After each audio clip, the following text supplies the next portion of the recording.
로마서 4장을 보시겠습니다.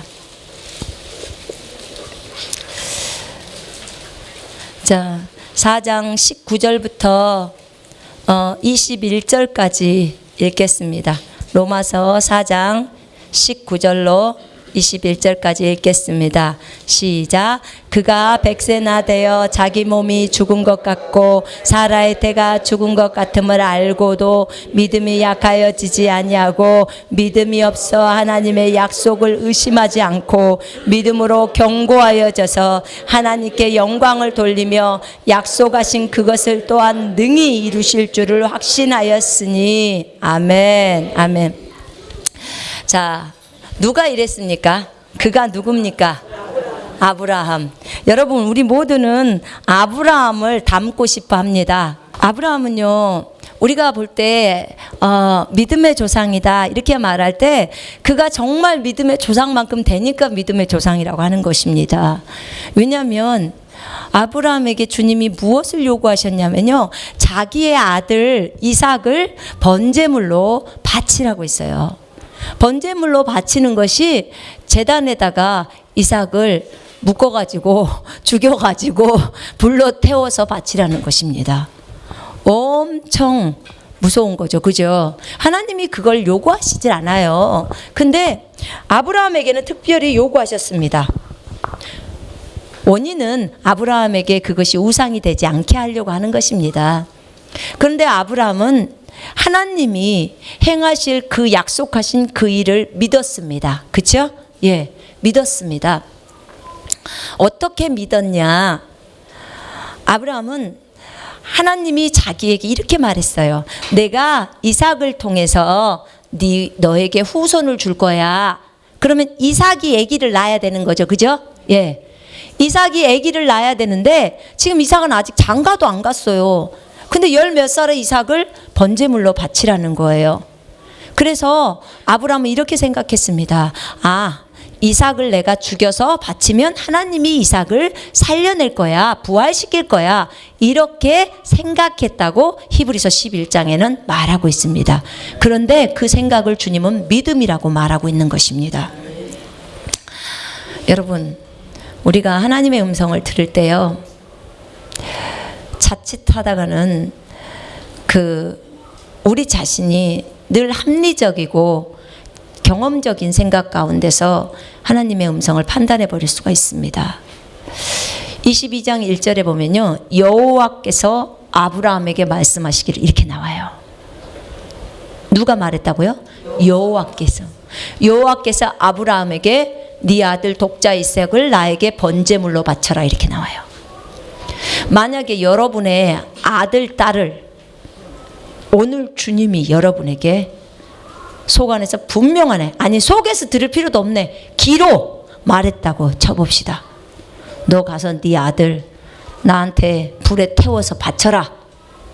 그럼 여러분, 하나님의 음성이군요. 나는 가서 실행하겠습니다. 하겠다는 분 손 한번 들어보세요. 거의 없을 겁니다. 거의 없어요. 거의 대부분의 99.9%는 마귀의 음성이야. 딱 이렇게 뜹니다. 마귀의 음성이라고 딱 생각해요. 왜요? 도저히 내 머리로는 이해가 안 가. 우리 좋으신 하나님은 그렇게 말할 리도 없을 텐데 벌써 이제 먼저 여기다 사랑의 하나님을 딱 깔고 그 다음에 하나님의 계획은 아랑곳도 안 하고 이거는 마귀가 들려주는 음성일 거야. 근데 여러분, 아브라함은 어떻게 했습니까? 그 아브라함이 의심했습니까? 아니요. 아브라함은 이 얘기를 듣자마자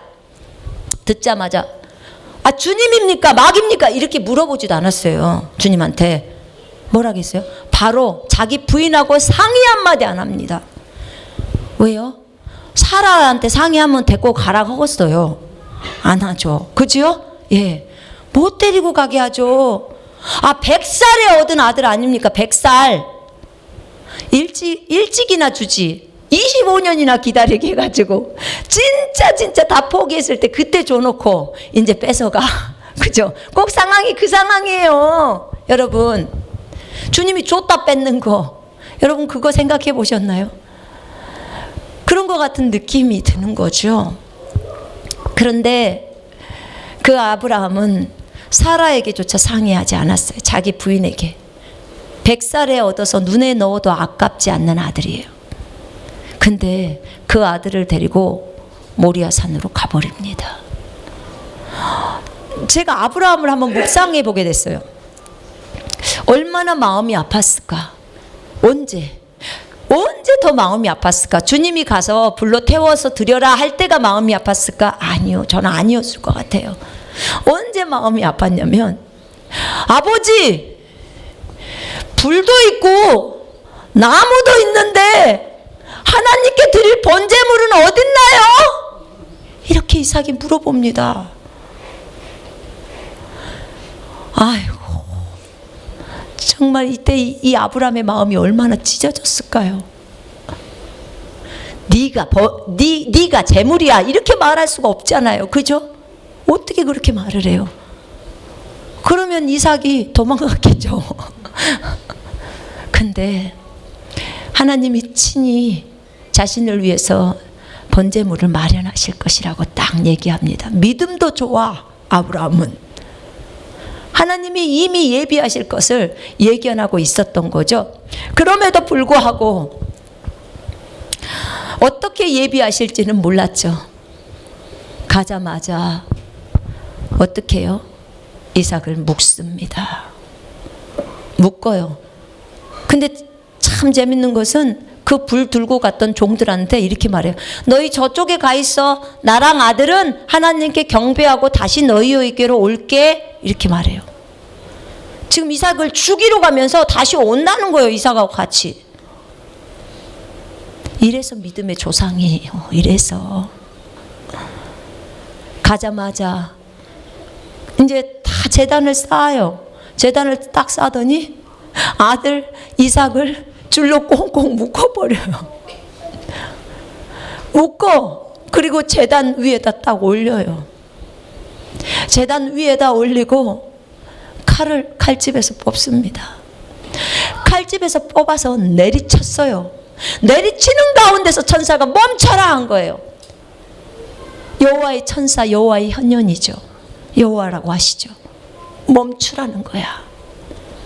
네가 네 아들 독자를 아끼지 않고 나에게 줬다는 거죠. 이제야 비로소 내가 알겠다. 네가 진짜로 나를 두려워하는 것을, 진짜 나를 공경하는 것을, 경외하는 것을 알겠다는 거죠. 여러분, 시험대에 올랐어요. 그죠? 네. 우리는 많은 말들을 합니다.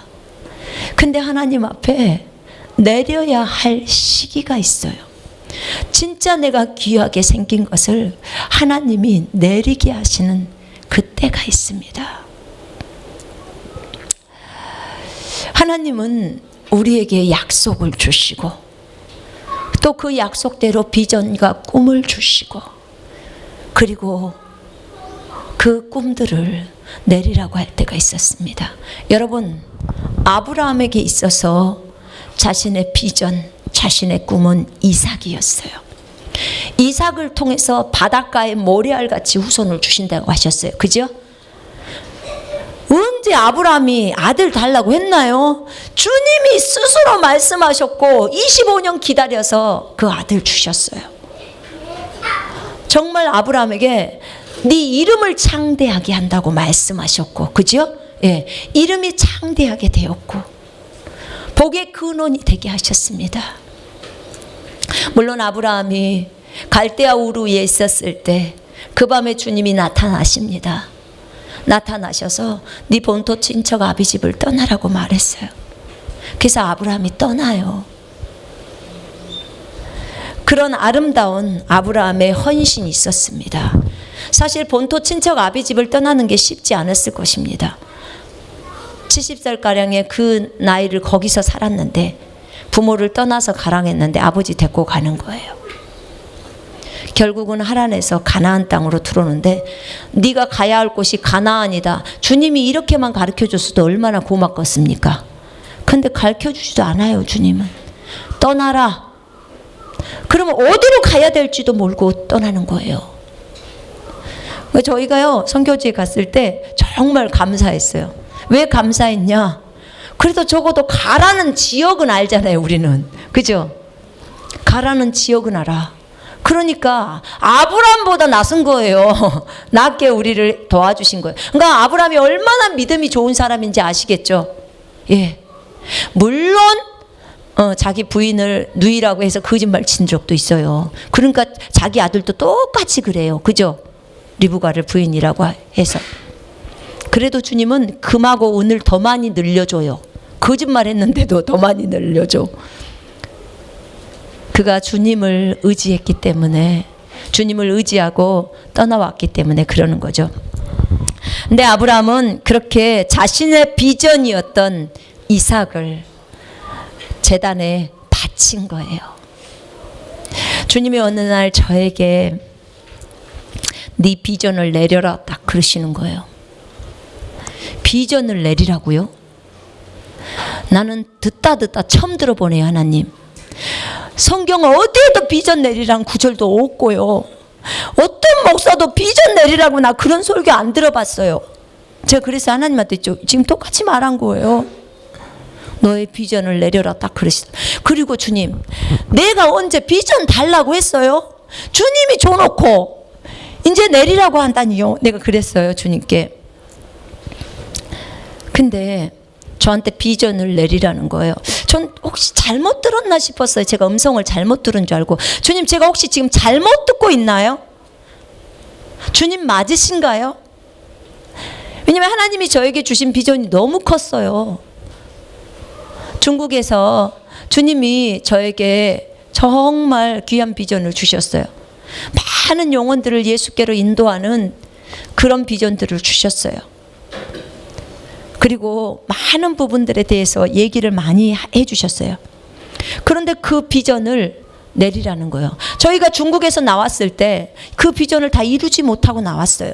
그래서 제가 그랬어요. 주님, 아직 비전 안 이루었는데 주님 우리를 내보내시면 어떡합니까? 아직 그거 다 안 했는데, 지금 하고 있는 중인데, 주님 잘 나가고 있는데, 사역이 잘 되고 있는데 지금 나를 내보내시면 어떡합니까? 제가 그랬어요. 그랬더니 누가 너의 주인이냐 딱 그러시더라고. 주님입니다. 그랬어요. 그랬더니 이런 얘기를 하시더라고. 내가 배추밭에 가서 일하라면 너는 배추밭으로 가는 거야. 내가 무밭으로 가라면 너는 무밭에 가는 거야. 주님, 그 배추밭 일 끝나고 나서 무밭 가면 안 될까요?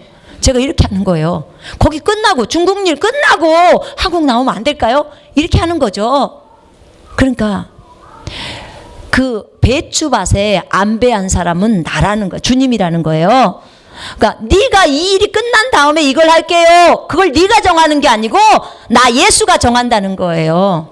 맞지요? 네. 여러분 잘 들어보셔요. 여러분 여기에서 우리가 미스가 날 수가 있어요. 제가 미스를 난 거니까. 그러니까 주님이 배추밭에 가라면 예 가겠습니다 하고 즉시로 움직여야 되는 거예요. 주님 무밭 일 끝나고 배추밭 갈게요. 그러면 주님이 주인이 아니라 내가 주인이래요. 내가 결정하는 거래요. 이해되시죠? 예. 그래서 그 무밭 일이 안 끝났거나 배추밭 일이 안 끝났거나 그건 네가 관여할 바가 아니라는 거예요. 주님이 관여하신대요. 주님이. 너는 내가 너에게 말한 대로만 가서 순종해. 결과는 누가 책임져? 주님이 책임진다는 거야. 주님이 우리에게 순종을 요구해서 우리가 거기를 가면요, 그 뒤에 결과는 내 책임이 아니고 주님 책임인 거예요. 그러나 우리가 주님의 말씀에 불순종했다면 그 책임은 누가 다 책임져야 돼요? 내가 책임져야 되는 거예요. 내가. 주님이 요구하시는 게 그건 거예요. 그러시면서 주님께서 이제 한국에 나왔을 때 저에게 네 비전을 내려라 딱 그러셨어요. 한국에 쫓겨와서 있는 것만 해도 약간은 억울한 마음이 들기도 하고 그랬는데 비전을 내리래요. 그래서 제가 그랬어요. 이제 주님인 걸 확실히 알았어요. 주님 맞습니까? 그랬더니 주님 자기 신이라고 말씀하셨어요. 그래서 주님 그냥 저를 데려가세요. 저를 데려가십시오. 비전 걷어가면 내가 이 땅에 있어야 될 이유가 무엇입니까? 내가 이 땅에서 왜 살아야 합니까? 하나님, 나 복음 전하기 위해서 이 땅에서 살고 이 땅에 주님 일을 하려고 사는데 비전 내려놓으라면 나는 이 땅에 살아야 될 이유가 없습니다. 차라리 나를 데려가세요. 나 이미 천국도 받고 나 너무 좋으니까 나 데려가세요. 제가 이러고 주님 앞에 대들었어요. 그랬더니 주님이 그럼 나는 너에게 뭐냐? 딱 이러시는 거예요. 나는 너에게 뭐냐? 그러셔요. 이게 생각지도 않는 또 대답이 나와서 너무 당황스러운 거예요. 가만히 있었어요. 나는 너에게 뭐냐? 네가 나를 위해서 죽겠다며. 네가 나를 위해서 목숨 다 내놓겠다며. 근데 그것이 너에게서 나온 것도 아니고 내가 너한테 준 거야. 비전. 내가 너에게 준 거야. 꿈. 근데 내가 그거 가져가겠다는데 지금 너를 데려가라고 한다고?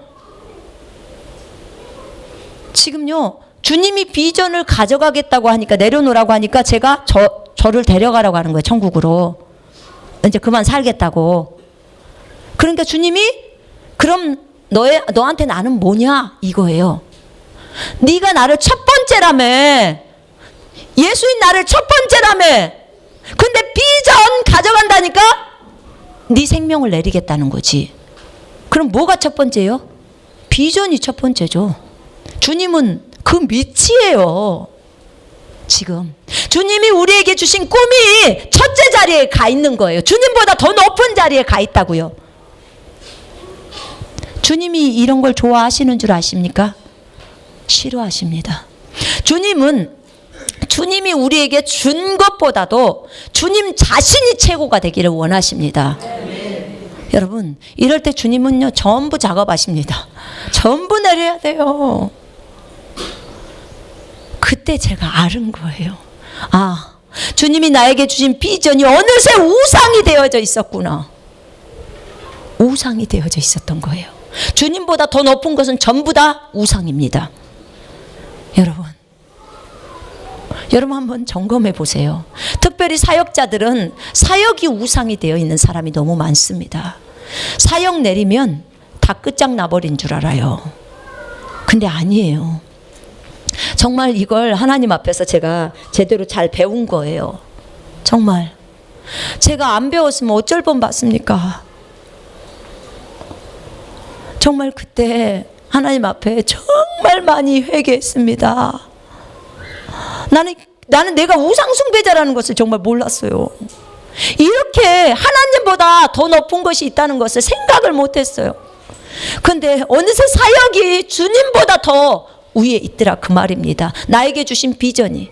이게 뭐하고 똑같냐면요, 여러분 남편이 여러분한테 자동차를 하나 사줬다고 생각해 봅시다. 빨간 차를 사줬어. 너무 좋아.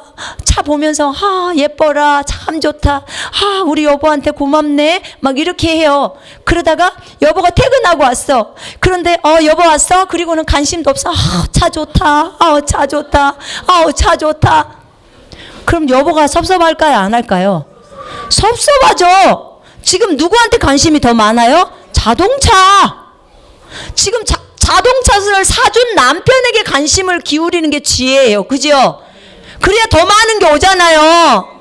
그런데 지금 자동차, 이 물건에게 관심이 있는 거예요.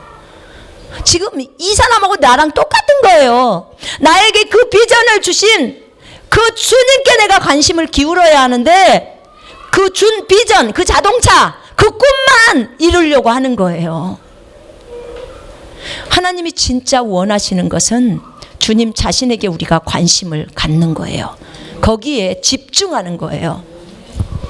그러면 여러분, 비전도 오고 돈도 오고 건강도 오고 다 와요. 다 따라와요.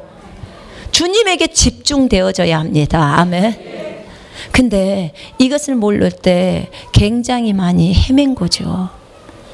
그것이 다인 것 마냥. 여러분, 나는 비전이 없어서 잘 몰라요. 괜찮아요. 여러분, 비전이 있게 되면 우리 사역자들은 비전을 향해서 막 앞을 향해서 돌진합니다. 예, 제가 앞도 뒤도 보지를 않았어요. 중국에 있을 때 제가 그 다음 해에 교회 개척 목표가 200개였어요. 교회 개척이 어렵다 이 생각을 해본 적이 없어요. 왜냐하면 중국에서 사역이 잘 됐기 때문이에요. 그 전에는 고전했어요. 근데 내가 하나님의 말씀이 믿음의 말씀을 알고 나서부터 선포하면서 진행하는데 앞이 열리기 시작하는 거예요. 그러면서 막 내리 달리는 거죠. 그러니까 교회 16개 개척하고 그리고 쫓겨나온 거예요. 그런 거죠. 근데 하나님은 저에게 말씀하셨어요. 누구를 위해서 교회를 개척하니? 여러분, 주님은 다 점검 들어가십니다. 아주 민감하시게 점검하세요. 성숙을 향해 갈 때 더 성숙하면 성숙할수록 주님이 요구하시는 것은 누구를 위한 것이냐? 네가 나를 위한 것이냐? 주님을 위한다고 말은 해놓고 우리는 정말 많이 주님을 써먹습니다. 주님을 써먹으면서 그리고 실제로는 주님하고는 상관없이 그렇게 일할 때가 너무나 많이 있습니다. 사역자들은 많이 찔릴 겁니다. 이런 소리가. 사역을 하신 분들은. 그래요. 저도 그랬습니다. 몰랐어요. 진짜 주님을 위해서 하는 줄 알았어요. 근데 일이 딱 치니까 그렇게 되어지는 거예요. 근데 제가 이 일이 일어났을 때 주님께 그랬어요. 주님, 성경 어디에 누구한테 비전을 내리라고 한 적이 있습니까? 하나님 말씀해 보세요. 내가 막 이랬어요. 진짜 그 비전을 안 내리고 싶으니까. 너무 주신 비전이 너무 컸기 때문에 그런 거예요. 여러분, 저는 없다고 생각해서 자신 있게 하나님께 말씀을 드렸어요. 주님, 제가 지금까지 몇 독을 했습니까? 성경을. 없어요. 그 성경 안에서 비전 내리라는 사람이 없다고요. 막 그랬어요. 제가 주님 앞에. 그랬더니 창세기 22장 펴라 딱 그러시더라고. 그래서 창세기 22장을 알게 된 거예요. 그런 거죠. 아브라함이 비전을 내렸다는 거예요. 아브라함이 이삭을 번제물로 바쳤다는 것은 자신에게 그 이삭을 통해서 후손을 주겠다는 그 비전을 내렸다는 거예요. 비전을 없애버린 거잖아요. 그죠? 예. 그걸 내린 거예요. 아브라함 그래서 믿음의 조상이에요. 저처럼 하나님한테 대들지도 않아요. 여러분 근데 하나님한테 대들지 마세요. 그래봤자 번 돈도 못 찾아요. 주님 앞에서는 진짜로 그냥 입 꼭 다물고 주여 알려주시옵소서 이러고 가만히 있어야 돼요. 근데 딱 얘기하는 거예요. 아브라함이라는 거야. 아브라함이 자신의 비전을 하나님이 주신 비전을 내렸다는 거야. 딱 그 얘기를 하는 거야. 그래서 또 있다. 딱 그래요. 누굽니까? 내가 그랬어요. 누굽니까? 비전 내린 사람 누굽니까? 요셉이다. 딱 그러시는 거예요. 요셉. 요셉에게 하나님이 어떤 비전을 주셨어요? 해와 달과 별들이 경배하는 거 줬죠. 그죠? 예. 자, 비전 줬어요. 요셉 엄청나게 부풀렸어요. 너무너무 행복했어요. 해와 달과 별들이 다 경배. 여러분 그런 꿈 꿔보신 분 손 한번 들어보세요. 해나 달과 별들이 자기한테 경배하는 그런 꿈들 꿔신 분 혹시 있어요? 지금까지? 손 한번 들어보세요. 네. 근데 요셉에게 그 꿈을 줬어요. 그 꿈은 그냥 보통의 꿈이 아니라는 거 아시죠? 네. 왕 삼겠다 그 말이에요.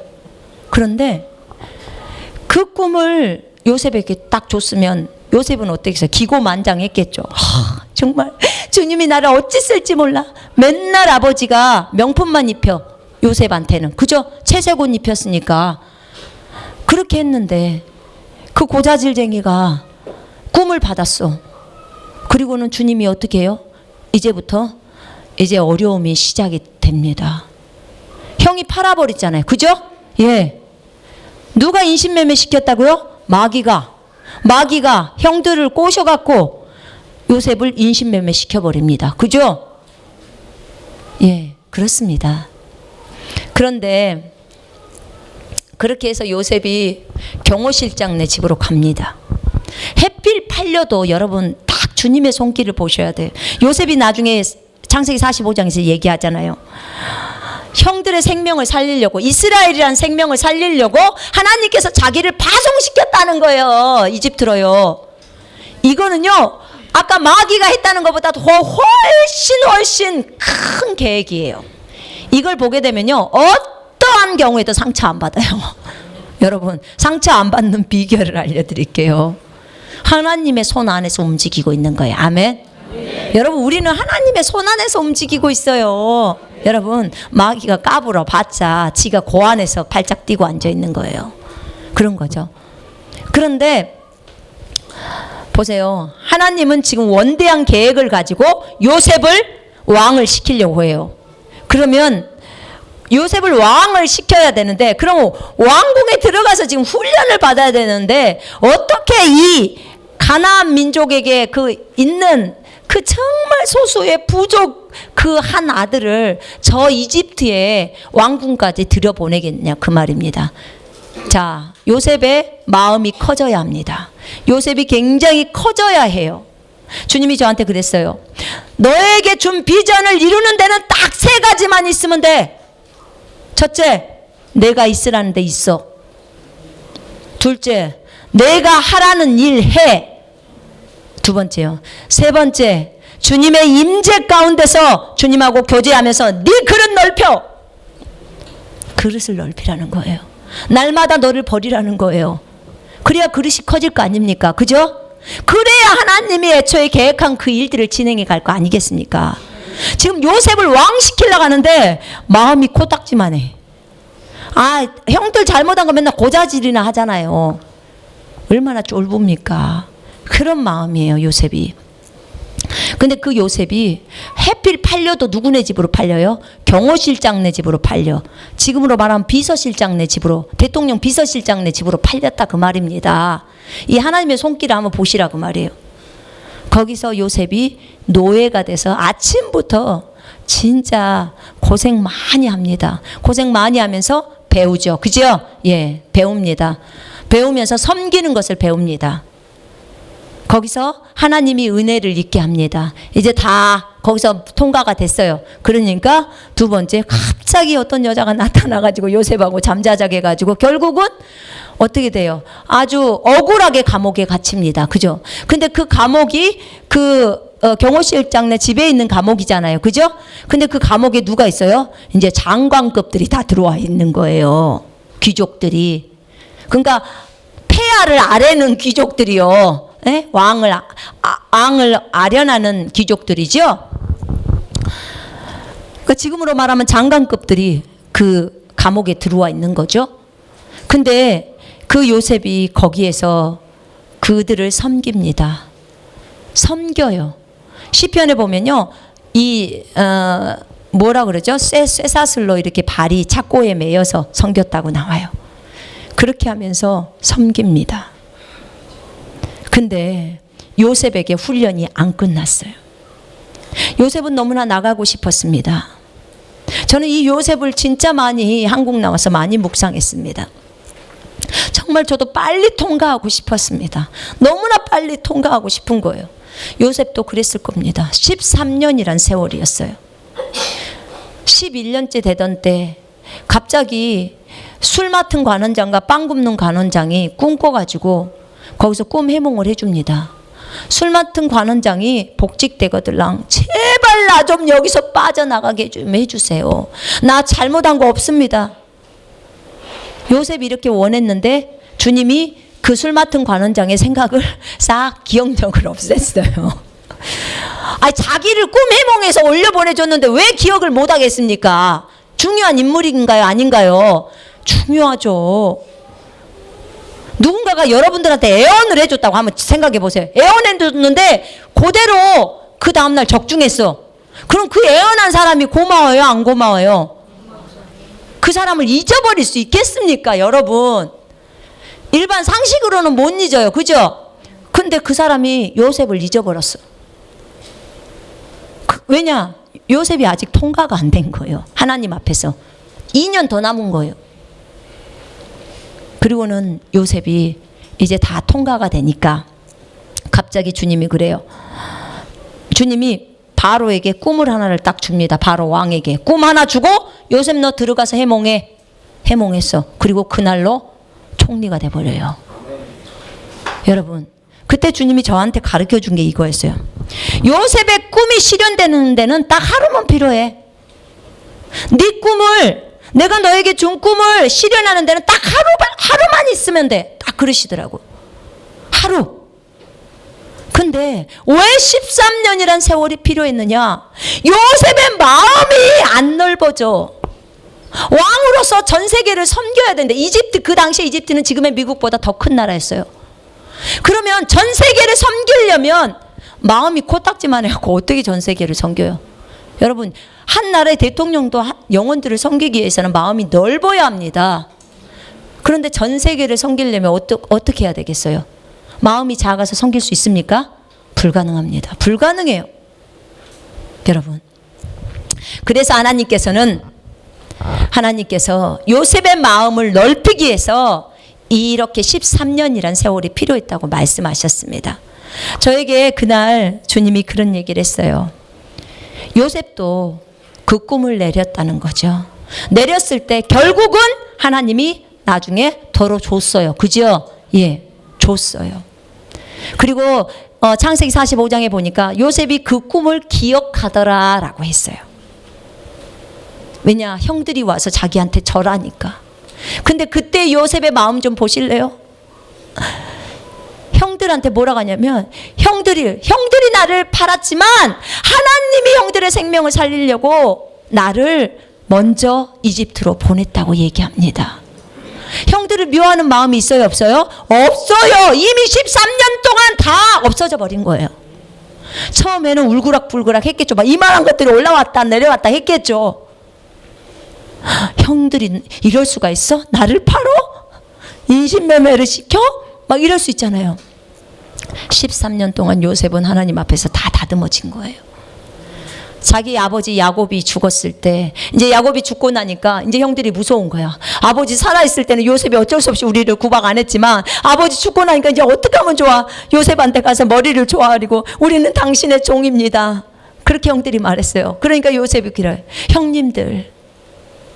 형님들은 나에게 악을 베풀었지만 하나님은 나를 선하게 인도하셔서 이렇게 나를 이 자리에 세웠다고. 합력해서 선을 이룬 거예요. 아멘. 내가 형들만 양육하는 게 아니라 형들의 자녀까지도 내가 양육하리이다. 요셉의 마음 좀 보세요. 예수님의 마음과 같아요. 그죠? 주님은 이런 리더를 원하시는 거예요. 여러분, 이런 사람을 원해요. 왜요? 우리 아까 방금 그 찬양했죠. 주님의 마음을 가진 자, 주님의 심장을 가진 자, 주님의 시선을 가진 자, 자신의 고집을 버리고, 그죠? 자신의 생각을 버리고. 여러분, 진정한 리더, 진짜 하나님이 원하시는 리더가 누구냐 그 말입니다. 그거는 자기가 없는 사람이에요. 주님이 진짜 요셉과 같은 인물을 원하시는 거예요. 그렇게 말씀을 하시는 거예요. 내가 진짜로 너희들을 이렇게 세워서 이렇게 가게 할 때는 너희들의 마음이 내 마음과 같아야 된다는 거예요. 그래야 이 땅의 영혼들을 맡길 수 있다는 거예요. 여러분, 잘 보세요. 지금 이 시대에 예수 그리스도 어디 계십니까? 여러분들의 다 마음속에 있습니다. 그죠? 여러분이 구원받으신 분이라면 이 시대에 예수 그리스도는 여러분 마음속에 들어와 계십니다. 예수 그리스도의 몸은 교회입니다. 아멘. 여러분이 교회예요. 그럼 여러분은 예수 그리스도를 드러내는 사람들입니다. 근데 여러분의 마음이 코딱지만 같으면, 이렇게 작다면, 보세요. 여러분들을 통해서 본 예수 그리스도는 너무나 작으신 분이에요. 그죠? 예. 이렇게 해갖고 주님이 어떻게 큰 일을 행하시겠습니까? 주님은 큰 일을 행하시고 싶으신데 어떤 영혼도 다 품어버릴 수 있는 그런 마음을 원하시는데, 우리의 마음이 너무 작으면 품을 수가 없잖아요. 그죠? 근데 요셉도 그렇게 큰 마음이 되기 전까지 어렸을 때는 진짜 쬐끔했잖아요. 그러니까 우리도 다 커질 수 있습니다. 아멘? 네. 얼마든지 가능합니다. 얼마든지. 훈련되면 안 될 것이 있습니까? 믿는 자는 모든 것을 할 수 있습니까? 없습니까? 있습니다. 마음도 키울 수 있습니까? 네, 얼마든지요. 얼마든지. 다른 것도 하는데 왜 마음이라고 못 키웁니까? 자기가 버리면 다 키워져요. 그렇습니다. 이렇게 주님은 요셉을 이렇게 큰 마음으로 넓혀놨습니다. 그러니까 한 나라의 왕을 맡겨도 충분히 하나님의 사람으로서 일을 해나가는 것입니다. 여러분 이렇게 요셉처럼 큰 마음을 갖고 싶지 않으십니까? 예, 그러실 것입니다. 주님이 또 저에게 얘기했어요. 또 있대. 또 비전을 내린 사람이 또 있대요. 그래서 이제 더 이상 제가 할 말이 없어가지고 두 사람을 말해주니까 누군데요? 내가 이랬어요. 그랬더니 다윗이다. 다 그러는 거예요. 다윗이요? 내가 사무엘을 통해서 어릴 때 기름을 부었다. 걔는 나랑 따로 저기 초원에서 늘 교제를 했다. 주님하고 늘 교제를 했대요. 다윗은. 근데 그 다윗이 그렇게도 주님을 사랑했대요. 근데 주님이 그러셨어요. 내가 그를 왕으로 세운 것은 그가 나를 너무나 사랑했기 때문이야. 너희들이 나를 사랑하고 나에게 관심을 가지면 내가 기름을 부으면 그 아이는 왕이 된다는 거예요. 그러니까 참 주님 앞에 주님의 눈에 잘 들을 수 있는 방법은 쉬워요. 정말 의외로 너무 쉬워요. 뭐만 하면 돼요? 주님만 사랑하면 돼요. 예. 돈 들어가는 것도 아니잖아요. 주님 사랑해서 늘 주님 사랑해요. 주님 같이 만나서 얘기해요. 하고 성경 펼치고 주님하고 대화하고 다윗이 그랬다 그 말이에요. 그런데 주님이 그러시는 거예요. 그 다윗에게 내가 그 사무엘을 통해서 기름을 부었다는 거죠. 그런데 기름을 부으고 다윗이 바로 왕이 됐습니까?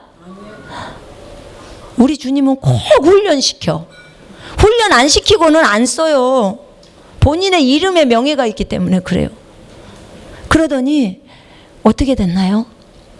그 다윗이 바로 안 되고 30살 돼서 왕이 됐어요. 열 몇 살 때 기름 부어놓고 또 10몇 년을 뺑뺑이를 시키시는 거예요. 보세요. 지금 왕이에요.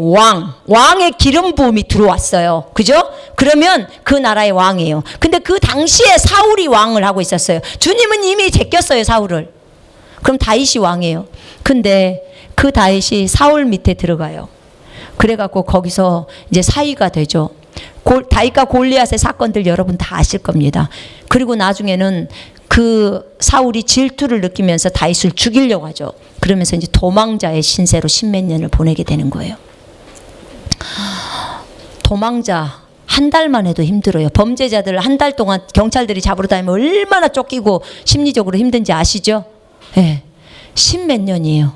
얼마나 힘들겠습니까? 그런데 거기다가 주님이 딱 뭐라고 하냐? 주의 기름 부음 받은 자를 손대지 마라. 이렇게 말해 놓으니까 다윗은 죽이지도 못해. 사울을 죽이지도 못해요. 다윗은 주님을 사랑했던 인물이에요. 그죠? 주님의 마음에 합한 자. 제가 너무나 좋아하는 다윗이에요. 제가 성경 인물 중에서 예수님 빼고 가장 좋아하는 사람이 다윗입니다. 주님의 마음에 합해 있기 때문에. 어떻게 그 남자인데도 그렇게도 예수님을 좋아했을까? 그 주님을 그렇게도 좋아했을까? 형제님들 분발하십시오. 아멘. 네. 여러분의 아내보다 더 많이 주님을 사랑하셔야 합니다. 난 남자니까 그게 좀 잘 안 되는데 다윗은 됩니다.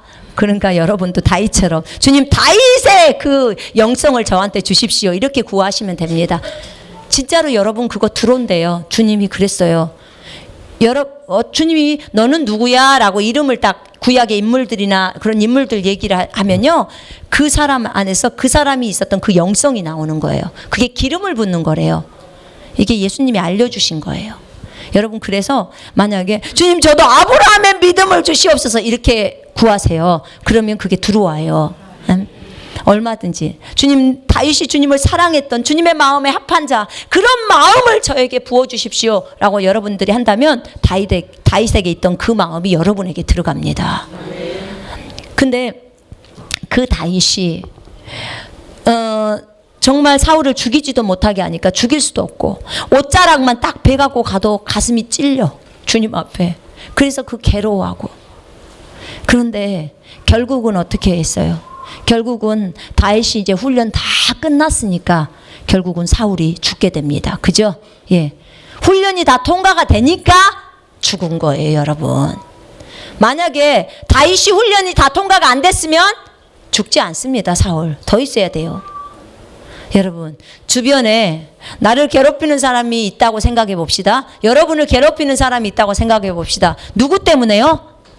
누구 때문에? 나 깎으려고, 나를 훈련시키기 위해서, 나를 변화시켜서 내 마음을 넓히게 하려고. 아멘? 누구와 같이? 다윗과 같이 넓히게 하려고 하는 거예요. 그러니까 씨누들하고 싸움하면 돼요? 안 돼요? 안 돼요. 여러분, 시어머니랑 다투지 마시고 친구 간에 다투지 마세요. 그걸 통해서 나를 빚으시려는 하나님의 계획이 있는 거예요. 그죠? 물론 그분은 악의 도구로 사용되죠. 그렇지만 어쨌든 내가 깎아지는 거예요. 제가 저희 남편하고 남편이 저를 핍박하고 이럴 때, 하나님 저 사람을 고치라니까요, 나를 고치지 말고, 나는 잘하고 있잖아요, 내가 이랬어요. 근데 주님은 네가 깨져야 해, 이렇게 말씀하셨어요. 예, 제가 훈련되어져야 한다는 거예요. 하나님은 영적으로 더 성숙한 사람을 먼저 깨뜨리십니다. 그러니까 가정에서 만약에 남편보다 여러분을 더 먼저 많이 훈련받고 있다 그러면은, 아, 내가 영적으로 더 성숙하구나, 이렇게 생각을 하시면 조금이라도 위로가 되지요. 예, 그렇게 생각하시면 됩니다. 그래서 그 다윗을 그렇게 훈련을 하신 거예요. 근데 보세요, 다윗이 30살 때 유다의 왕이 되고 그 다음에 이스라엘의 왕이 됩니다. 얼마나 넓게 포용하는지 몰라요. 근데 여러분, 그 넓은 마음이 없다면 여러분에게 주신 비전을 이루어 갈 수가 없어요. 여러분은 어떤 비전을 갖고 계십니까? 여러분, 주님의 음성, 주님이 주시는 비전, 여러분 다 받고 싶지요? 네.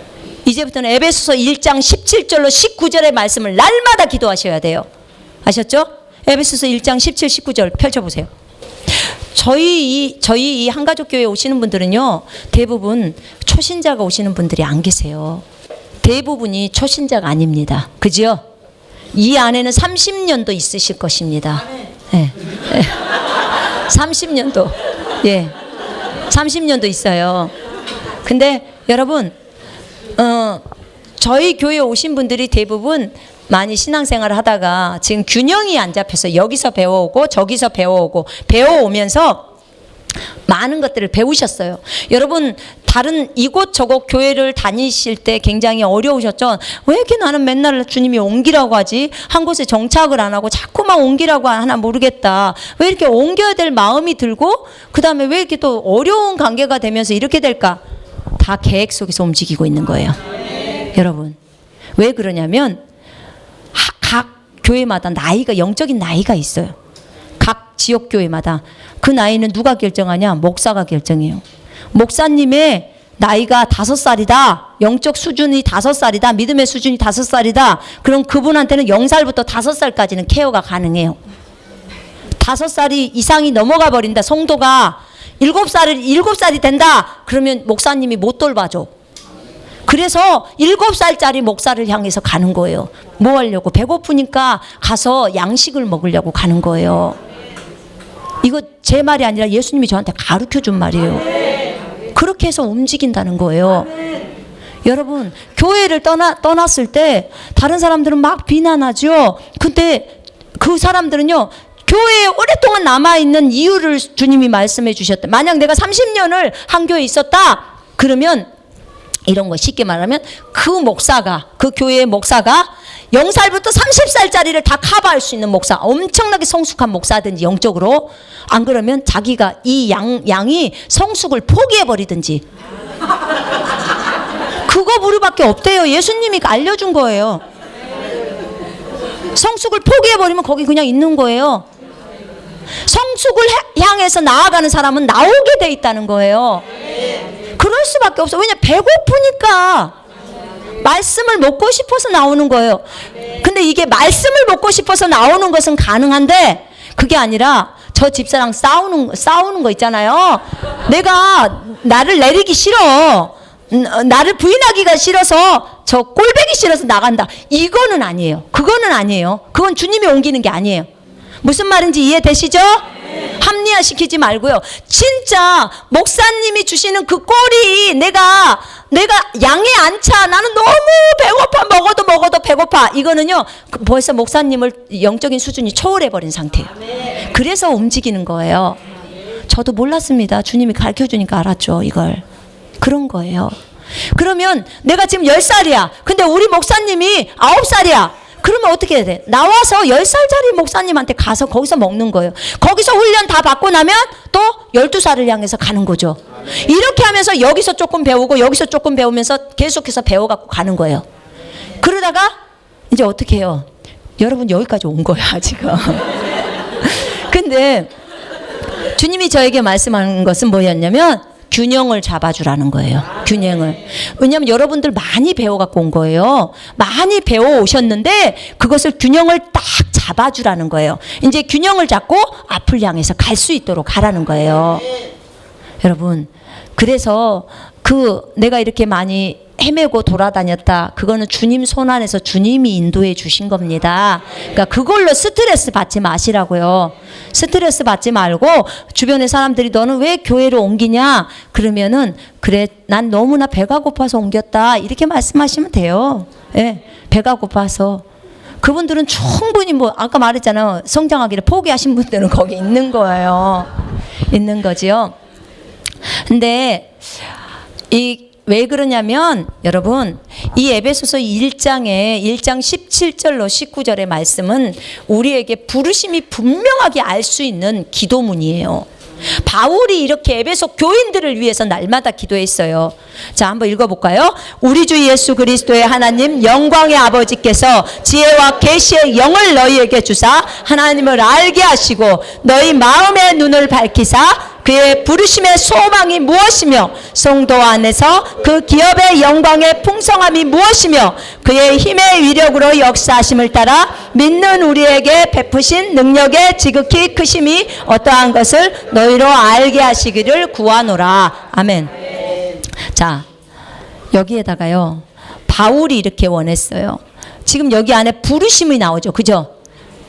그의 부르심의 소망이 무엇이며 우리를 뭘로 불렀는지 그것이 무엇인지 너희가 알아야 된다는 거예요. 바울이 에베소 교인들을 위해서 이렇게 날마다 기도했어요. 저도 여러분들을 위해서 이렇게 기도할 수밖에 없어요. 그죠? 그러면 여러분도 해야 돼. 그 다음에 두 번째는 뭐예요? 그 기업의 영광의 풍성함이 무엇이에요? 여러분이 하나님한테 받은 그 유산이 기업이 어떤 것인지 얼만큼 풍성한지를 얼만큼 나에게 주님이 재산 줬는지를 알아야 된다는 거예요. 그래야 써먹죠. 그죠? 그래야 마귀도 때려잡을 거 아닙니까? 잘못하면 다 쫓아내야죠. 그 다음에 그의 힘의 위력으로 역사하심을 따라 믿는 우리에게 어떤 우리요? 믿는 자죠. 믿는 우리에게 베푸신 능력. 성령의 능력이죠. 성령의 능력의 지극히 크심이 어떠한 것을 그러니까 어디까지 믿는 자가 다 할 수 있는지 그것을 너희가 알게 하시기를 구하노라 이거예요. 그럼 이 세 가지는 반드시 알아야 되는 거죠. 그죠? 자, 지금부터 자기 이름 넣겠습니다. 거기에서 너희 이 부분에 자기 이름을 넣고 한번 읽어보겠습니다. 시작. 우리 주 예수 그리스도의 하나님 영광의 아버지께서 지혜와 계시의 영을 선미에게 주사 하나님을 알게 하시고 선미의 마음의 눈을 밝히사 그의 부르심의 소망이 무엇이며 성도 안에서 그 기업의 영광의 풍성함이 무엇이며 그의 힘의 위력으로 역사하심을 딴다 믿는 선미에게 베푸신 능력의 지극히 크심이 어떠한 것을 선미로 알게 하시기를 구하노라. 아멘. 이제 이 기도를 오늘부터 하루에 3번 이상은 하세요. 적어도 밥은 3번 드시잖아요. 그럼 부르심은 알고 가야 될 거 아닙니까? 그죠? 이 땅에 왔으면 부르심은 알아야 돼요, 여러분. 부르심도 모르고 달리면 얼마나 힘듭니까? 뭔가를 주님이 나한테 딱 줘서 그것을 향해서 앞을 향해서 나가야죠. 그죠? 예. 오늘까지 몰랐으면 상관없어요. 오늘까지. 우리는 항상 오늘부터 새롭게 가면 되니까. 그죠? 우린 새로운 피조물입니다. 아멘. 오늘부터 새롭게 가자 그 말입니다. 오늘부터 주님이 정말 주셔야겠습니다. 이 부분은 선교사님이 하루에 3번 하라겠지만 나는 하루에 10번 하겠습니다. 그리고 기도를 하시라 그 말이에요. 여기다 자기 이름 넣고, 아셨죠? 자기 이름 넣고 분명하게 부르심을 알려주십시오. 하나님 여기다 또 딸 이름도 넣어, 딸의 부르심도, 남편의 부르심도 다 알려달라고. 아셨죠?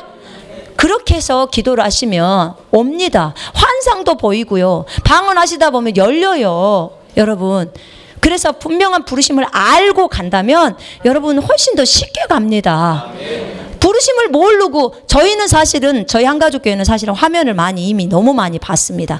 화면이라는 것은 그림이에요. 환상. 예. 또 저희 아들이 천국에서 본 것도 많이 있고요. 저에게 보여주신 환상도 많이 있고요. 그럼 그 화면을 이미 보고 저희 이런 화면 다 봤습니다. 저희 사람들 많이 올 겁니다. 예. 하나님 얘기 다 하셨어요. 처음에 안산에 갔을 때 사람 오지 말라고 했습니다.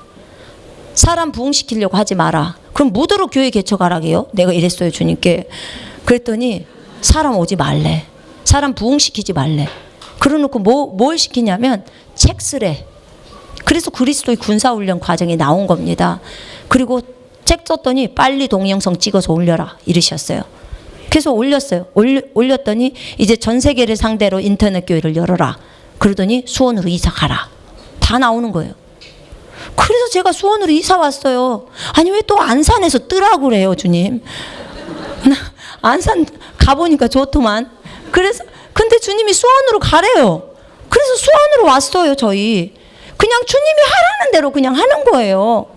근데 사실 주님이 이렇게 많은 영혼들이 올 것을 이미 말씀하셨고 이것보다 더 훨씬 많아요. 여러분, 이 한가족 교회가 전 세계를 상대로 인터넷 교회를 열은 거예요. 우린 전 세계를 섬기는 교회입니다. 이미 주님으로부터 화면을 많이 봤다니까요. 우리는 보고 갑니다. 그게 주님의 은혜입니다. 그러니까 헷갈릴 필요가 없죠. 그죠? 보니까 그냥 쭉쭉 시키는 대로 가면 되는 거예요. 여러분이 분명한 부르심을 안다면 여러분도 헤매지 않습니다. 시간을 낭비하지 않아요. 그죠? 시간이 진짜 많이 남지 않았어요. 주님 오실 길이 한정없이 많이 남아있다고 생각하십니까? 여러분? 어떠세요? 마지막 때가 가깝다는 건 알고 계십니까? 굉장히 가깝습니다. 예, 가깝습니다. 그렇다고 1, 2년 안에 오시는 건 아닙니다. 여러분 1, 2년 안에 오실 것 같아서 막 다 지금 짐 싸고 막 어디다가 어디 산속으로 들어간다고 막 저기 하고, 여러분 제3성전이 아직 지어지지도 않았어요. 성전 짓고 제사 지내고 3년 반 후에 적그리스도 나타나서 대환란 들어갑니다. 아직 하지도 않았다고요. 아시죠? 저 황금 사원, 저기 이슬람 사원 아직도 이스라엘에 그대로 있어요. 아직 유대인들이 안 뺏었다고요. 그러니까 당장에 뭐가 된다고 해갖고 막 지금 지리산으로 바로 땅 사갖고 들어가갖고 그것 좀 하지 마요, 좀. 네. 몰라서 막 어떤 목사님들이 그런 말 해갖고 어디요? 피지로 갔대요. 피지가 어딘지도 모르지만 피지로 갔대요. 여러분 그러지 마시고 한국에 남아요. 한국에 남아서 한국을 위해서 기도하시고 전 세계를 위해서 기도하시면 되잖아요. 여러분 산속은 지진 안 납니까? 아이고 주여, 산속도 지진 나요. 계시록에서 지진이 있으면 산속이라고 지진이 안 나냐고요. 주님이 헷갈리십니까? 주님이 있으라는 곳이 최고의 안전처입니다. 아멘. 그렇습니다. 당장 1, 2년 안에는 주님 안 오십니다. 왜 그러냐면 아직 이런 성전도 안 지어졌고, 그리고 저희한테 군사를 기르라고 하셨어요. 왜냐하면 환란 다가오면 그때 기르면 이미 늦어버려요. 추수 오고 나면 그냥 바로 대환란으로 들어간대요. 그러면 그때는 봐보세요. 추수해서 영혼들 건졌어. 예수 믿게 했어. 근데 이제 어떻게 해요? 쌀이나 음료 없으면 어떻게 해요? 표받아버려요. 그 영혼들이. 그럼 어디로 가요? 정확하게 3년 반이면 지옥이요. 그럼 다 잃어버리잖아요. 그죠? 그래서 지금부터 군사들을 기르라는 거예요. 군사들을 길러서 믿음의 사람들 해놓으면 지금부터 믿음으로 치유받으면 대환란 들어가도 여전히 여러분들은 믿음으로 치유받고 사는 거예요. 전혀 문제가 없어요. 믿음이나 은사는 대환란이라고 가져가시는 게 아니에요. 마지막 때는 다 풀어버린다고 하셨거든요. 그러니까 우리가 믿음을 길러놓으면 됩니다. 전혀 문제가 안 돼요, 여러분. 믿음이 없으니까 걱정하는 거죠. 믿음이 없으면 믿음이 있는 사람이라도 붙어. 거기라도 붙으면 살 길이 있어요. 거기라도. 여러분, 그러니까 여러분의 가정에서 여러분이 믿음의 사람이 딱 돼버리면 가족 식구들은 다 살릴 거 아닙니까? 정말. 그거는 해야죠. 지금 한가족교회 왔으면 적어도 그거라도 배워야죠. 그거라도. 그죠? 그러니까 졸지 마시고 정신 똑바로 차리시고. 예. 그래서 정말 마지막 때를 대비해야 되지 않겠습니까? 아까 그랬잖아요. 주의 오실 길을 예비하는 자. 그런 사람이 우리가 되어야 합니다. 주님의 오심은 가깝습니다. 정말 가까워요. 그래서 이 자기의 부르심을 분명하게 알아야 되겠고요. 그 부르심을 딱 알았으면 이제 주님 언제부터 내가 그 일을 행합니까? 라고 물어보시고 그것에 대한 사인이 왔다. 그러면 다른 거 다 제껴버리세요. 그리고 주님이 시키는 그 일만 하세요. 절대 남의 그 부르심에 관심도 갖지 마세요. 많은 분들은 저 사람은 뭐 사도로 부르심을 받았대. 저 사람은 선지자로, 저 사람은 목사로. 나도 목사가 좋아. 나도 목사했으면 좋겠어. 여러분, 주님이 이렇게 천국 가면 물어봐요. 너 내가 시킨 일 해다 왔냐? 그러면 시킨 일이 만약에 전도자라고 칩시다. 그러면 너 전도자 잘했냐? 요것만 물어요. 제가 목사했는데 목사가 너무 좋아 보여서 목사했어요. 나 너 그렇게 안 불렀다. 그럼 끝이에요. 이 비참한 일이에요, 이게. 여러분. 그리고 여러분이 부르지도 않는 일, 여러분이 손댔다간 여러분 일찍 갑니다. 일찍 가요. 천국 일찍 가고 싶으시면 부르심 아닌 거 손대세요. 그럼 일찍 가신다니까요. 굉장히 주님 싫어하십니다, 그걸. 저도 제 거 아니었는데 손대다가 혼났어요, 주님 앞에. 혼났어요. 한 번은 제가 어떤 일이 있었냐면 그 중국에서 기금회라는 게 있었어요. 근데 제가 중국은 공산주의 국가라 사역을 마음대로 할 수가 없잖아요. 그죠? 조용조용 이렇게 마음대로 드럼 치면서 찬송이 이렇게 쉽습니까? 누가 하나는 꼭 문 앞에서 망봐야 되고, 그죠? 망봐야 돼요. 망봐야 되고. 근데도 정말 우리도 간땡이가 부었지. 이렇게 큰 데를 얻어놓고 해버린 거예요, 저희가. 그리고는 우리의 모토의 말씀은 마가복음 11장 23절이요. 뭐냐, 이 산다는 명화에 바다에 빠지라고 말하고 그거 있잖아요. 네가 말하면 의심 안 하면 그대로 된다. 그건 그 말씀 선포하면서 막 계속 가는 거예요. 공산당은 우리를 돕는 사람, 정부는 우리를 돕는 사람, 공산당도 예수가 필요해. 이러면서 가는 거예요, 막. 그렇게 된 거예요. 그렇게 하니까 이제 사람은 막 엄청나게 불어나는 거예요. 사역은 다른 선교사님들은 막 안 된다고 하는데 우리는 그냥 가버린 거예요. 근데 이제 사역이 그렇게 잘 됐었죠. 근데 그러다 보니까 저기 아프리카에 있는 어떤 큰 단체랑 사역을 하게 됐어요. 그리고 이제 사역은 막 커져 나가는 거죠. 커져 나가고 교회가 막 개척되고. 그러니까 제가 다음에 목표가 200개 교회 개척이었다니까요. 근데 제가 잡혀서 나왔잖아요. 중간에 하다가. 근데 그때 제가 그러기 전에 뭘 했냐면 우리가 이제 사역을 좀 크게 좀 하고 싶었어요. 좀 마음껏 좀 하고 싶었어요. 그래서 사역을 키우려고 한 거예요. 그래서 내가 전국에다가 이 교회를 다 세워야겠다. 그렇게 마음을 먹은 거예요. 왜냐하면 인터넷으로도 벌써 인터넷 갖고요. 중국에서 신학교를 했어요. 인터넷 신학교를. 그렇게 해서 그 전국에 학생들이 있죠. 그래갖고 이제 큰 포부를 가지고 막 한 거죠. 근데 그러면서 뭘 손댔냐면 유랑자 사역이라고 노숙자 사역 있죠. 아니 어떤 형제가 왔어, 교회에 왔는데 자기가 원래 노르웨이 선교사랑 이렇게 사역을 한대요. 근데 그분하고 대화가 안 되는 거야, 이 중국말이. 그래서 어디 베이징에 있는 자매랑 연결해 갖고 이렇게 하는데 잘 안 되고 힘든 거예요. 그래서 이제 여기 와가지고 우리 애들 다 여기서 예배 드리고 하겠대. 그래, 예배는 뭐 얼마든지 드리니까 그렇게 해라. 그랬더니 그랬어요. 저희는 이제 중국인들 한족 사역만 했거든요. 근데 이제 점점 이 형제랑 친해지면서 형제가 이제 우리하고 사역을 하고 싶다는 거예요. 그럼 그 노르웨이 선교사님한테 얘기를 다 해라. 그랬어요. 그리고 이제 유랑자 사역이니까, 노숙자 사역이니까 얼마나 좋아요, 보기에. 그죠? 노숙자 사역을 갖고 우리가 어디로 갔었냐면 정신병원으로 들어갔어요. 정신병원도 다 열어줘. 우리가 노숙자 그 사역하면 기금회를 통해서 이렇게 하기 때문에, 그렇게 하면은 많은 부분들까지 건드리고 많은 사람을 건질 수 있다고 생각을 했어요. 그랬네요. 그래가지고 이제 그쪽하고 다 이제 이 형제가 그쪽하고 그쪽 노르웨이 쪽하고 이제 결별하고 우리 쪽하고 같이 사역을 했어요. 그랬는데 이제 기금회를 우리가 기독교 기금회 쪽으로 해서 정부의 정식 허가를 받고 사역을 키우려고, 정식으로 하면 그러면 외국에 있는 목사들도 올 수 있고 이렇게 해서, 우리가 삼자교회가 아니니까 가정교회니까 그렇게 하려고 돈들을 준비하는 과정 속에서 이제 브레이크가 걸리기 시작하는 거예요. 브레이크가 걸리기 시작하면서 분명히 내가 주님에게 묻고 한 것인데 그런 거예요. 근데 제가 그때 뭘 손댄 거냐면, 주님이 저한테 이제 이것에 대해서, 주님 원인이 뭡니까? 왜 이게 일어났습니까? 내가 하나님의 음성을 듣고 항상 바르게 가고 일이 계속 잘 진행해 가는데 굉장히 큰 건수가 이렇게 딱 멈춘 거예요. 저한테는 너무 충격이었어요, 그게.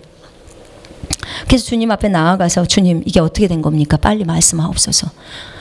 내가 사람한테 헷갈리는 것은 내가 어떤 경우도 다 참을 수 있는데, 내가 주님의 뜻을 이해를 못 해갖고 내가 이랬다는 것은 제가 용납 자체가 안 됩니다.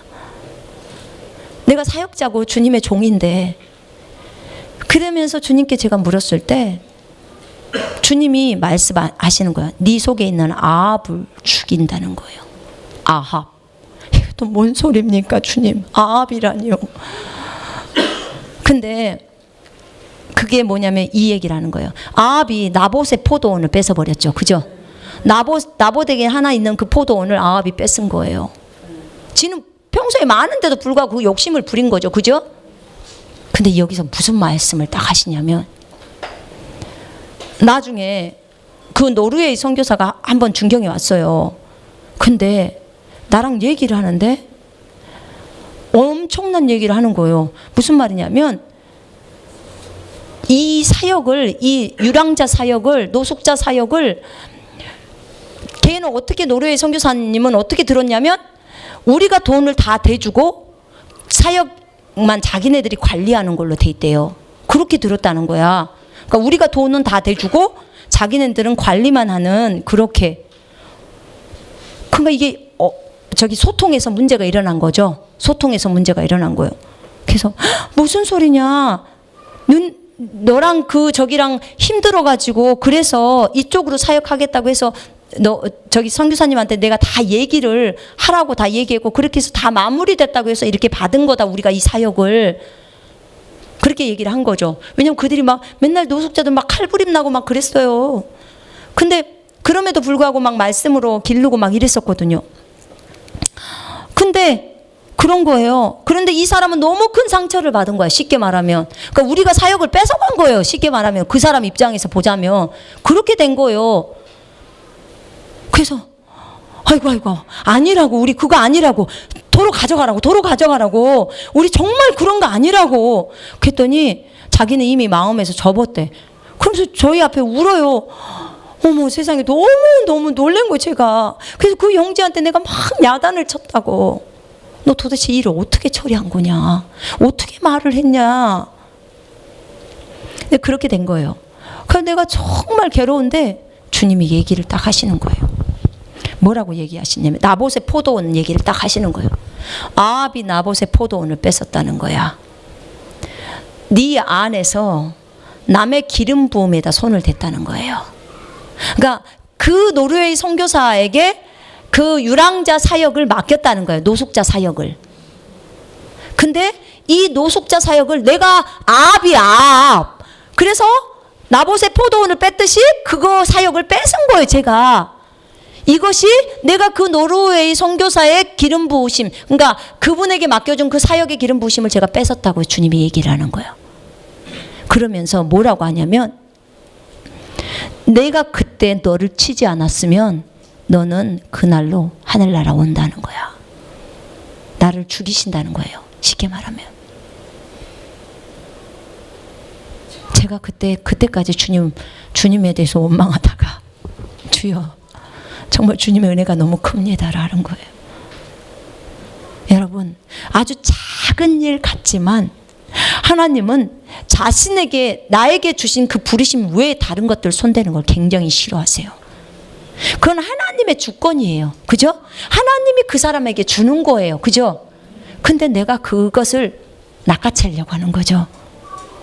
사역이라는 미명하에, 주님 나라를 더 확장시키겠다는 미명하에 그런 거죠. 결국은 더 깊이 들어가 보면 뭘까? 내 욕망을 채우는 거겠죠. 그렇게 되는 거예요. 여러분, 이걸 주님이 안 기뻐하세요. 이게 제가 실수했던 거예요. 그냥 하나님 앞에 회개했어요. 정말로. 너무나 미안해요. 그 노르웨이 선교사님 하는 다른 지역에서도 다 그렇게 됐어. 다 그렇게. 하나님 물론 섭리가 계획이 있어요. 그분도 하나님 앞에서 훈련 받아야 될 계획이 있기 때문에 다른 지역도 다들 문을 닫고 그렇게 된 거야. 그러나 하나님은 그거는 그분하고 하나님하고 관계예요. 그죠? 나하고 주님하고의 관계 속에서는 내가 그 부르심이 저한테 너는 노숙자 사역의 부르심이 아니라는 거야. 근데 제가 부르심에 손댄 거라니까요. 여러분, 고아원 사역으로 부르심 받으셨습니까? 그것만 하세요. 다른 거 하려고 쳐다보지 마세요. 나는 목사가 부러운데 하나도 안 부러워요. 왜냐하면 여러분에게 맡겨주신 사역이 아니기 때문에 그래요. 주님은 그 사역을 맡기면 거기에 기름을 부으시고 은사도 주시고 능력도 주셔요. 아멘. 그래서 그것만 집중하셔야 돼요. 아닌데 계속 그것만 하려고 그리고 목사를 안 불렀는데 계속 목사만 하려고 그래. 그것 좀 하지 좀 마요. 예. 주님이 안 부른 목사님 너무 많대요. 안 불렀대. 아니 안 불렀대요 주님이. 진짜 많대 이 땅에. 너무 많다는 거예요. 안 불렀대요. 그리고 신학교 가라고 안 했대. 근데 왜 이렇게 많이 가냐는 거야. 여러분, 오중직분에 대한 부르심은 여러분 직접 주님으로 듣고 가세요. 아멘. 주님이 주시는데 왜 안 가르쳐 주겠어요? 내가 너를 이걸로 불렀다. 다 가르쳐 주죠. 그래서 자기의 부르심을 아닌 거 손대면 안 됩니다. 다윗은 하나님의 말씀대로 하나님의 마음에 합한 자로 그대로 순복해 갔다는 거예요. 그랬을 때 하나님이 이룬 거예요. 아멘. 그러니까 다윗의 말년이 너무나 아름답잖아요. 그죠? 너무나 아름답게 주님을 잘 섬겼잖아요. 요셉도 그렇고, 그죠? 아브라함도 그렇고, 그 세 명을 저한테 들어주시는 거예요. 그러면서 저에게 하시는 말씀이, 너도 내가 너에게 비전을 내리라고 했을 때는 그냥 내리면 돼요. 주님을 가장 첫 자리에 놓으면 나를 깨뜨리기 위함이에요. 다 깨버리기 위함이에요. 저한테 안산에서 그랬다니까요. 너 한 명이 없어도 너 나만을 경배할 수 있겠니? 맨날 이것만 물어보셔. 한 명이 없어도 얼른 온 사람 좀 다 쫓아버려요 주님. 그래야 빨리 한 명이 없을 거 아닙니까? 그래야 빨리 좀 통과 좀 하게. 제가 막 그랬어요 주님께. 그런 거예요. 여러분 안산으로 오신다는 걸 제가 못 오게 한 거예요. 오지 말라고 여러분 많이 막았습니다. 제가 수원 가면 오세요. 거기 가면 오세요. 왜냐? 여기서는 사람 오게 하지 말라고 했으니까 제가 못 오게 한 거예요. 어떤 분들은 막 오해해서 섭섭해하기도 하고 막 그러셨는데 어쩔 수 없어요. 수원에 오니까 주님이 그래서요. 이제부터는 본격적으로 사역에 진입한다 그러셨거든요. 그러니까 하는 거예요. 여러분 저희 여기 이사 온 지 딱 한 달이에요. 6월 20일 날 이사 와서 6월 25일 날 첫 예배 드렸어요. 지금 아직 한 달도 안 됐죠? 아니 2달도 안 됐죠? 예, 2달 안 됐는데 지금 이렇게 차는 거예요. 여러분 누가 해요? 하나님이 하셔. 하나님. 여러분 저 봤어요? 방송으로만 보셨죠, 그죠? 근데 누가 마음을 움직여요? 여러분 영상 보실 때 감동이 있으셨습니까? 많이 있으셨을 겁니다. 저 알아요. 왜냐면 저도 제 영상 보고 울어요. 저도 제 영상 보고 막 울고 은혜 받고 그래요. 예. 그래서 저희 남편이 그래요. 자기 설교 듣고 우는 사람은 너밖에 못 봤다. 근데 그렇게 은혜가 돼요. 왜 그랬을까요? 주님이 하시기 때문에 그래요. 주님이. 분명히 주님이 그랬어요. 네가 영상을 찍어서 올리면 내가 그들이 볼 때 감동을 시킬게. 주님의 계획 속에서 움직이고 있는 겁니다. 여러분, 전 세계 영혼들이 이 영상 다 봐야 합니다. 그리스도의 군사로 세워져야 합니다. 우리가 아까 아브라함을 봤습니다. 요셉을 봤습니다. 다윗을 봤습니다. 그리고 저의 그 실패했던 부분들을 여러분들한테 알려드리고 비전에 대한 것들을 알려드렸습니다. 저는 하나님이 저에게 주신 그 비전을 다 내렸습니다. 어떤 목사님이 그러더라고. 세상에 비전 내리라는 것은 자기도 처음 들어본대. 목사님이 그래요. 어느 정도 수준이 높으면 비전을 내리라고 하는 수준이 오냐고 그래요. 나도 모르겠어. 내리라고 합디다.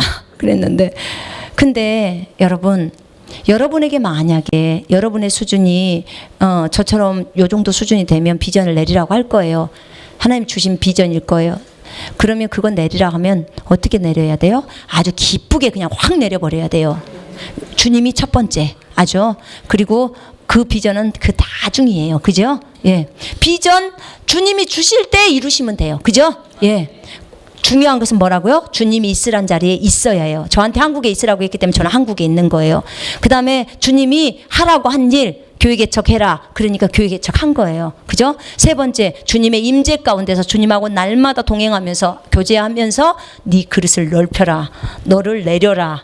네 육신적인 거 다 버려라. 그런 거죠. 그죠? 그래야 넓혀져야 주님이 한날에 딱 이루신다는 거예요. 그 얘기를 하신 것입니다.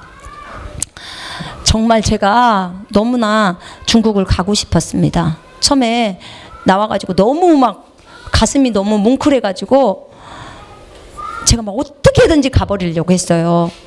근데 주님이 못 가게 하셨어요. 네가 거기 있으면 걔네들이 너만을 의지해. 그래서 내가 그들의 주인이야. 내가 그들을 양육할 거야. 이렇게 하셨어요. 왜냐하면 옷 두세 가지 갖고 잠깐 나왔어요. 그 저기 받아갖고 비자 받아갖고 다시 가려고. 근데 못 들어가 버린 거예요. 이런 상황이었어요. 사역은 다 펼쳐놓고. 그러니 얼마나 제가 황당했겠습니까? 근데 주님이 그랬어요. 멈춰라. 믿는 자는요, 진짜로 주님의 종은요, 진짜 하나님의 온전하신 뜻을 구하는 자는요, 주님이 멈추라면 멈춰야 합니다. 모든 것을 할 수 있음에도 멈춰라 그럼 멈춰야 되는 것입니다. 그게 진짜 믿음입니다. 진짜 주님을 주인으로 인정하는 주의 종들입니다. 자, 우리가 이제 하나님 앞에서 오늘 예배를 드렸습니다. 하나님 앞에 예배를 드렸는데 여러분도 요셉과 같이 되고 싶지 않습니까? 여러분도 다윗과 같이 되고 싶지요? 예. 여러분도 아브라함과 같이 되고 싶지요? 예. 저도 너무나 그렇습니다. 여러분, 믿음의 사람들은 하나님의 말씀을 딱 붙들면 거기에서 요동함이 없어야 합니다. 주의 말씀은 곧 주님입니다. 그렇기 때문에 내가 그거 확고한 생각이 믿음이라고 말씀드렸죠? 확고한 생각이에요. 내가 하나님의 말씀에 대해서 확고하게 주님이 채찍에 맞음으로 내가 나음을 입었다. 이미 과거형이죠. 내가 나음을 받았다고 딱 내가 생각을 했어요. 그렇죠? 확고하게 생각했어요. 그러면 그것을 하나님이 믿음으로 보시는 거예요. 그게 아직 믿음이 안 오기 때문에 계속 선포를 하는 거예요. 주님이 채찍에 맞음으로 내가 나음을 입었습니다. 주님이 채찍에 맞음으로 내가 나음을 입었습니다. 내 속에다 집어넣으려고. 확고하지가 않으니까. 자, 이것을 인식이라고 그래. 인식. 생각을 먼저 하고 그다음에 인식시키는 거죠. 그다음에 세 번째는 이제 확신이 옵니다. 확신이 오면 그때는 기도 응답이 되는 것입니다. 예. 아브라함도 확신이 왔다 그랬어요. 주님이 능히 이루실 것을 확신했더라. 확신이에요. 확신이 와버리면 확고한 신념, 확고한 생각이란 말입니다. 그게 믿음입니다. 그 다음 단계는 안다가 들어갑니다. 알아버리는 거예요. 그냥 알아요. 그냥 알기 때문에 제가 어저께 그랬잖아요. 우리 어저께 계란으로 맛있는 거 해 먹었거든요. 근데 거기에 뭐 뿌렸다고 했잖아요. 뭐라 했지? 살충제 뿌렸대요. 그래서 제가 살충제 뿌렸대요. 그래서 그래요? 그리고 바로 계란에다 손 얹었어. 예수 이름으로 거룩해질지어다. 깨끗해질지어다. 우리 몸에 건강이 될지어다. 이렇게. 왜요? 제가 그것을 알아버리기 때문에. 왜냐하면 디모데전서 4장 5절이 우리 거예요. 그죠? 말씀과 기도로 거룩해진다는 거. 그것이 부정하다고 생각하는 그 사람에게는 그것이 부정하게 된다는 거예요. 생각하는 그 사람에게는. 여러분이 낫는다고 생각하는 그 사람에게는 어떻게 된다고요? 낫는다고요. 아멘. 여러분 믿음은 그런 거예요. 오늘 치유받기를 원해서 오신 분들 잘 들으세요. 믿음이란 여러분의 생각 속에서 여러분의 생각이 여자가 옷단에 예수님의 옷단에 손만 대도 낫게 되밀려라 생각했더라 이렇게 나와요. 주님은 여자여 네 믿음이 너를 구원했다 그랬습니다. 그렇게 생각하니까 나서버리는 거예요. 아멘. 그래서 예수님이 채찍에 맞음으로 나는 나았다라는 구절이 있어요. 그 구절을 내가 받아들이고 나는 나았어 라고 생각하면 어떻게 돼요? 증상이 나가버리는 거죠. 다 떠나간다는 거죠. 이게 믿음이에요. 그래서 이것이 확신이에요. 지금 확신이고 그 다음에 그 다음번에 아는 단계는 완전히 그냥 알아버려요. 알아버리는 단계로 들어가는 거예요. 여러분이 여자라는 거 헷갈립니까? 여러분 화장실 여자 화장실 앞에서 막 헷갈립니까? 내가 들어가야 될까 말아야 될까? 남자는 그렇게 하겠죠. 남자가 여자 화장실 앞에서 헷갈릴 수 있지만 여자는 절대 안 헷갈립니다. 그죠?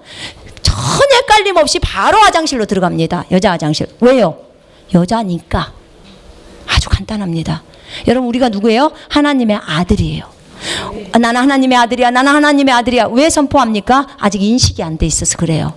인식이 딱 되면요. 나는 하나님의 아들이야. 그리고 진행하는 거예요.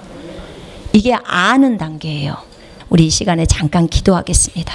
하나님 앞에 기도하시는데 어떻게 기도를 하시냐면 하나님 제가 오늘 귀한 것들을 들었는데 나도 아브라함처럼 나도 요셉처럼 나도 다윗처럼 모든 어려움과 그런 것들을 다 뚫고 하나님 앞에서 아름답게 빚어지게 하시고 정말 넓은 그릇 큰 그릇이 될 수 있도록 하나님 나를 인도해 주시옵소서. 그렇게 하나님 앞에 우리 헌신하는 시간 좀 갖겠습니다. 우리 기도하겠습니다.